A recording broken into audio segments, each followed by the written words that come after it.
বন্ধুরা কেমন আছেন সবাই? আমি ভালো আছি, আপনারাও নিশ্চয়ই ভালো আছেন। আজকে আমরা স্মল লেটারের এফ ফর ফ্রগ, ফ্রগ মানে ব্যাঙ।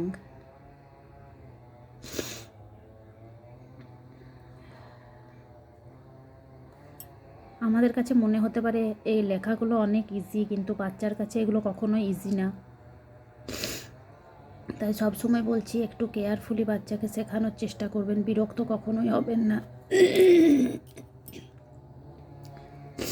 বিরক্ত হয়ে গেলে কিন্তু খুব মুশকিল হবে, পরবর্তীকালে বাচ্চা বিরক্ত হয়ে যাবে।